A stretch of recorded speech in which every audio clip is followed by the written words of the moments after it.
Polar Bear by Hans de Beer.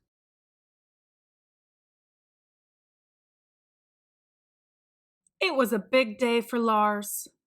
He was going with his father on his first hunting trip. Lars was white all over, just like his father. In fact, at the North Pole where Lars lived, everything was white because it was covered in ice and snow. Lars's father showed him how to do all kinds of things: follow tracks, swim, and dive. He talked and talked, and Lars listened silently, paying close attention. Once his father disappeared underwater and stayed so long, Lars began to worry.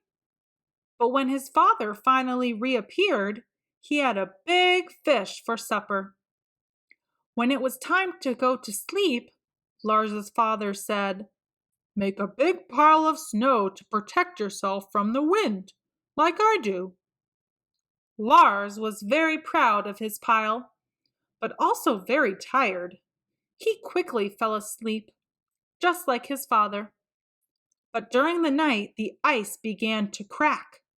The piece where Lars was lying broke off.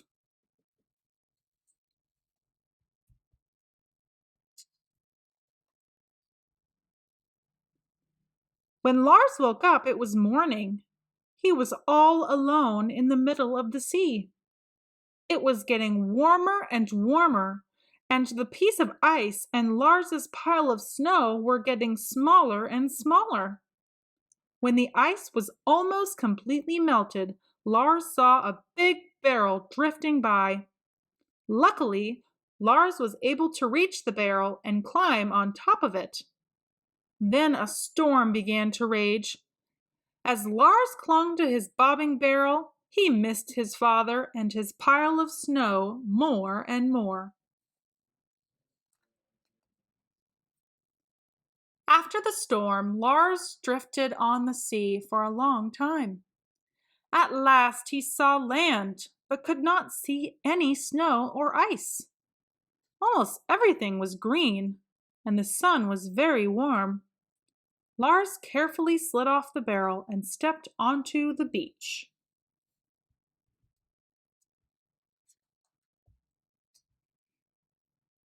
The beach was hot and yellow.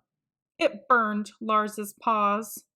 He ran to a river nearby, but just as he was about to plunge in, a very big tan animal sprung out of the water. "Boo!" it said. Lars quickly ran to hide. "I was only joking," called the big tan animal. "I'm Henry, the hippopotamus. Who are you and why are you so white?" Lars didn't know the answer to the last question. "Where I come from, everything is white," he said.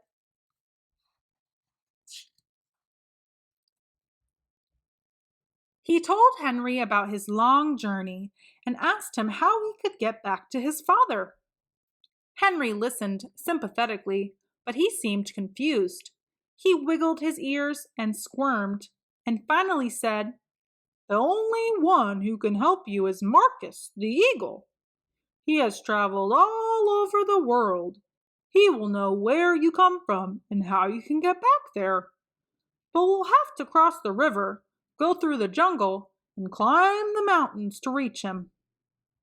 Lars was happy to go, but when he looked at the river, he said, "The only problem is that I can't swim very well yet." "No problem at all," said Henry, and laughed. "Climb on my back. I won't sink."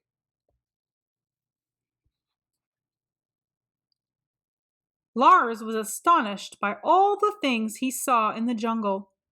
Henry patiently explained everything. Lars especially liked the tall brown stalks that Henry called trees. They were such fun to climb. In one brown stalk sat a funny green animal, which suddenly turned white, just like Lars. "It's a chameleon," Henry said. "It can change its color. Lars thought that was a handy thing to be able to do.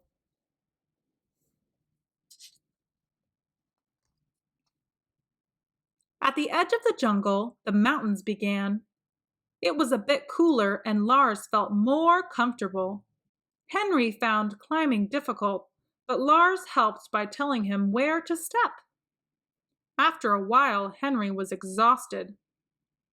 "That's enough for today," he said. "Tomorrow we will continue. Let's rest here and look at the nice view." As Lars looked out over the land and sea, he began to feel homesick. "Cheer up," said Henry. "You'll be home again soon."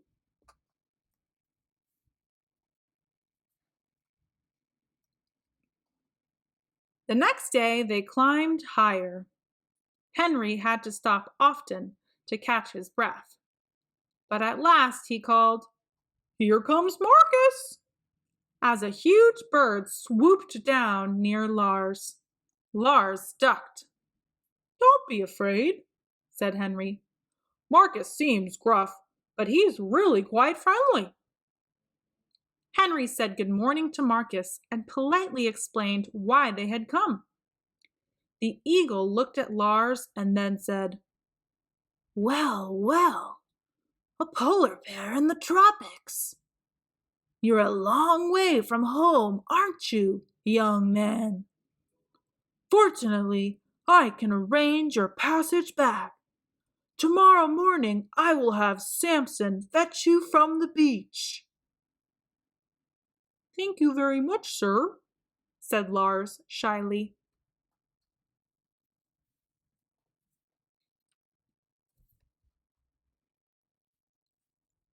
The next morning, Henry and Lars met Marcus on the beach. "Right on time," said Marcus proudly as a huge gray whale arrived. Although Henry was happy for Lars, he was also sorry to see him go. "Take care of yourself," he said sadly. "Thanks for everything, Henry," Lars called as the whale swam away. Marcus flew along a bit to set them on their way. Henry stood alone on the beach. He kept watching for a long time after Lars and the whale had disappeared. Samson swam a long way until they were surrounded by ice and snow. "We must be near your home now," he said. At the same moment, Lars called, "There he is, my father! Father, I'm back!" Lars's father couldn't believe his eyes. There was Lars riding on top of a whale. Lars's father was very tired from looking for Lars, but he wasn't too tired to catch a big fish for Samson to thank him. Samson waved as he swam away. "And now," said Lars's father, "we must go straight home because your mother is very worried."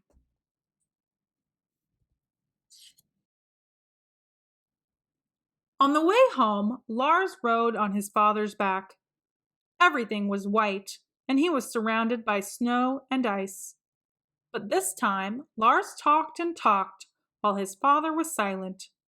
He told his father about all the amazing things he had seen.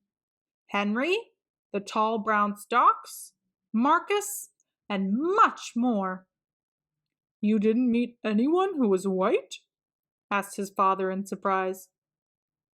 "Nobody except a chameleon," said Lars. "But that doesn't count." Lars had to laugh by himself because his father didn't understand his joke. The end. Thank you for watching. Enjoyed this Read Aloud book? Click like and subscribe to the Reading Booth.